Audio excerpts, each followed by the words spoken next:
When I got blown up and I was down and out and I was wondering why did this happen, I was embarrassed, I was angry, I was questioning, am I a bad person? Does God hate me? And the biggest question I honestly had, ladies and gentlemen, was why didn't I just die? So as we're going over what we're going to do, we're strapping our gear on. We go out with the minesweeper and we start sweeping the ground back and forth. Back and forth. Nothing alarms us there's anything there. I take my backpack off and I set it on the ground. You see my bag is 120 pounds, hits the ground, and underneath it is a bomb. Man, it takes my right arm, right leg automatically. They rush me into surgery, right? We're going to fast forward into the surgery here. And they cut my left leg off because it's already gone. And then 2 days later, they have to cut my left arm off because the skin and neck are tied. So I'm a quadruple amputee. 3 days later, I arrived at Walter Reed in Bethesda, Maryland. My wife came up to me, right? And I saw her. And when I finally got the chance to talk to her, I said, Kelsey, you don't have to do this. Take the house, take the cars, take whatever money we have saved up and go. This is not the life I would choose for you. And she thought about it, and she said, you know, I was thinking that. Yeah. And then she came around and she said, you know what? Handicap parking sounds enticing. I'm gonna stay.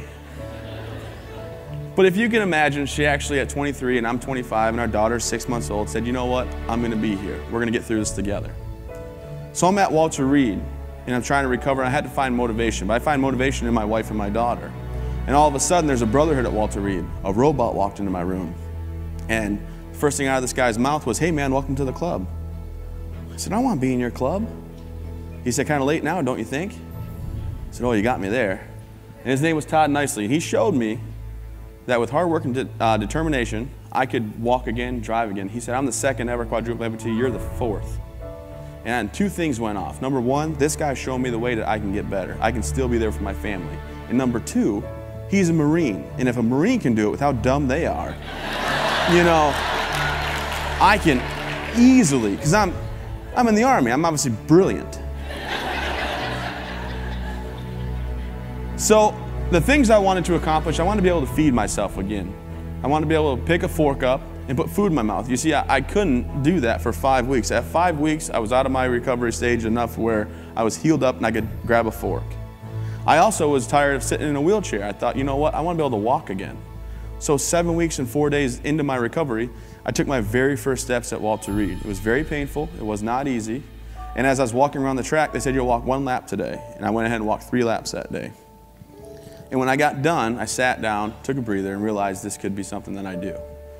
When I got blown up and I was down and out and I was wondering why did this happen, I was embarrassed, I was angry, I was questioning, am I a bad person? Does God hate me? And the biggest question I honestly had, ladies and gentlemen, was why didn't I just die? Why did I live through this? And I found the answer in my family. And I found the answer in Todd Nicely, that corporal that came to see me that was retired from the Marine Corps, that told me I would be fine.